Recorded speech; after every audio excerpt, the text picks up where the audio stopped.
going to be going for the graceful outfit, and it seems like the least fun, most engaging way to start my account. What have I got?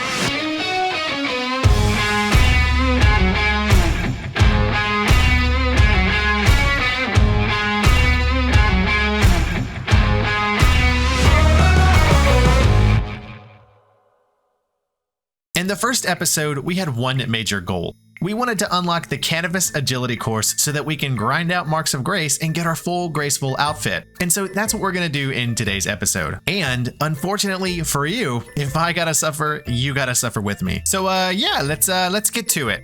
No, I'm just kidding. Come on, I'm not gonna do that to you guys. Yes, hello, Grace. Yes, I would like to purchase some of your finest wares. What can I do for you? Grace, come on. I think you know what you can do for me. Why don't you sell me some of that lightweight gear you got? You know what? I'm just gonna come out and say it.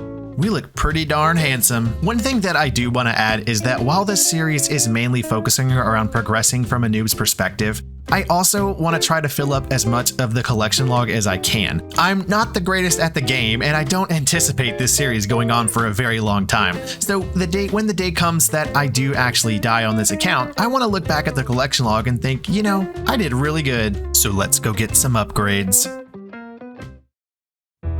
So I have this really cool original idea that nobody has ever thought of before, and that's before I really dive into doing more physical combat, I want to make a slight upgrade and get the Artie Cloak 1. It won't be too bad. The Artie Easy Diaries are relatively simple, and so let's get started.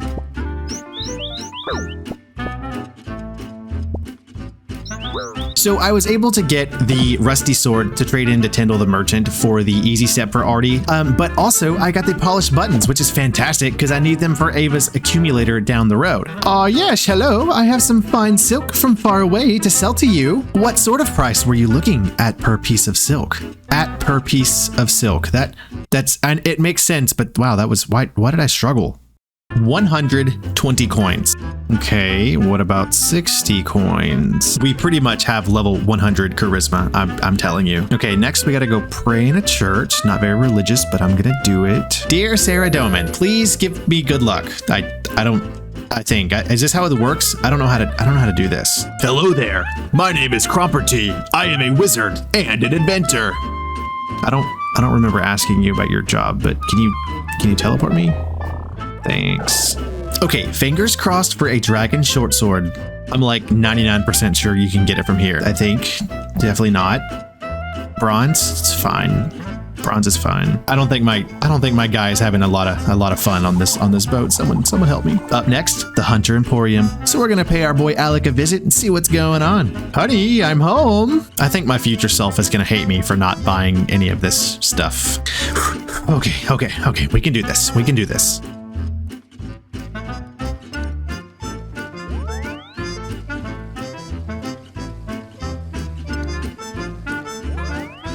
That was intense. Up next is to enter the combat training grounds, except I can't do that without doing the biohazard quest, and I can't do biohazard without doing Plague City. And welcome to RuneScape. Hello, old man. Oh my goodness, is that...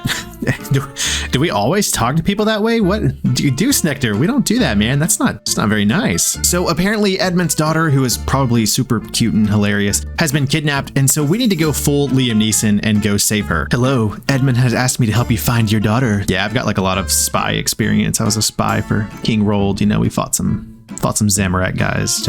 Don't ask him about it, but it was, yeah. You know, for someone who's missing his daughter, he really could help more. I mean, I feel like I've done all the manual labor so far. Dang, Edmund, you strong, bro. You didn't even have to put down your pitchfork.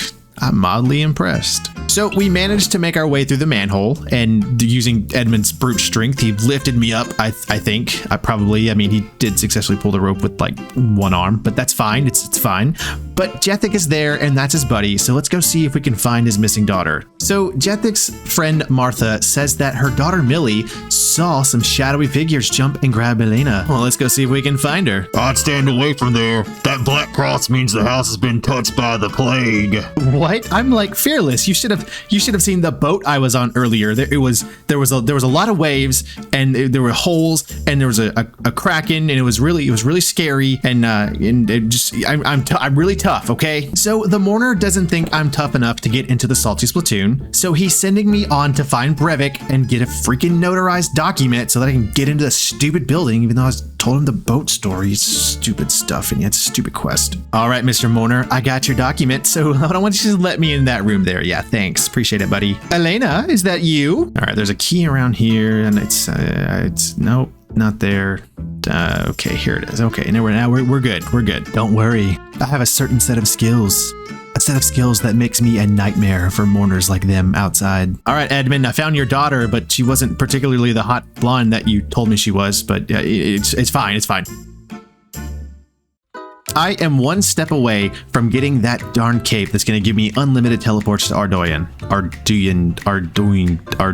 Ardy. The concept here, Elena had some equipment that was taken from her while she was in a holding cell in West Ardy. So we got to go get it back so we can test these plague samples. You know, I really like how I spent an entire week grinding out marks of grace to get the graceful outfit just so that I can walk everywhere while I'm recording. Elena's friend Jericho here is going to help us get over the wall by using his trained birds to distract the guards so that we can climb over with a rope. Just going to grab some bird feed, just going to get a little pigeon cage. All right, if you're terrified of pigeons, you might want to look away. All right, Omart, let's do this. Wow, I'm like so agile. If there's one way to stop a bad guy, it's to let them relive the experience of what it's like to eat Chinese food late on New Year's Eve. That's code for food poisoning, by the way. I don't know if you caught that. Oh, a doctor. I didn't think there were any left around here. Not to worry, your medical professional Goose Nectar is on the way. I'm like really good at diagnosing things that I cause. Oh yeah, definitely smells like the plague in here. Look, buddy, I do not want to do this. I promise. I just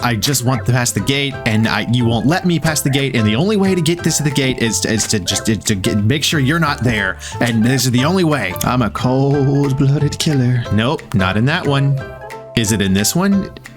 It is not. Package received. Let's go give Elena a visit. So Elena's having a little difficulty reading the plague samples, so she wants one of her old chemist friends to help kind of understand what's going on. And so the problem with this is if I want to get that cape, I have to make this, my personal responsibility to make sure that the problem is solved. Ah, hello, chemist. Are you able to read a sample for me, please, sir?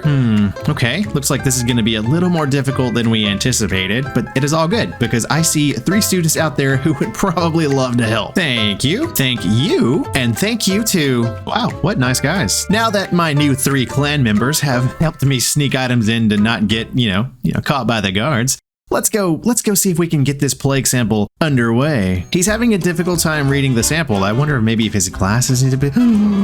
What? The plague is fake? Well, golly jeepers, I am just shocked beyond belief. So it turns out this whole plague thing is a definite hoax, and Elena has the bright idea to go and confront the king. Well, except not her. It's me. I have to do it. Yeah, I don't really see a good thing coming out of this. So King Lathus admitted that the whole thing was a hoax and that there was no plague. He also claimed that it was for the greater good to protect his own people. And apparently his brother King Tyrus had been corrupted by the Dark Lord by drinking from the Chalice of Eternity. And so he had to put the wall up to protect his people from the darkness of West Ardy. And honestly, King Lathus seems pretty wholesome. I bet he is completely telling the truth about everything. Wow, we did a lot of good deeds. So we actually unlocked this training ground, and I've never really explored that, so I'm gonna look around real quick. There's no more to learn from hitting the dummy. Okay, yeah, that seems great. Glad I did this quest. Free beer, don't mind if I do. Wow, this looks like a pretty great place to train if you didn't want to take damage. All right, 2 pints. I successfully got all of the holes punched on my hole punch card from the Ardy diary. So, cape me now, please. Isn't that just the finest darn cape you've ever seen? So I'm on to the next goals. Now that I've gotten a lot of quests done and I've got some diaries done, I've really started to get a good grounding for what I want this account to be. There's one little setback that I've been having, and that's I don't have a lot of money. And so I've got a couple of plans of how we're going to get money on this account. What I'm going to do is get my fire making up to level 50, and then I'm going to go to Wintertot for just a little bit, just so I can get some starting cash, because you actually get some good coins while you're there. And I have one more objective that I want to get, and that's to get a Tome of Fire. Having unlimited fire runes at my disposal anytime I need to use non-combat spells sounds really enticing. So if you made it this far to the video, I just want to say thank you so much. I really do appreciate it, and I hope to see you next time on episode 3.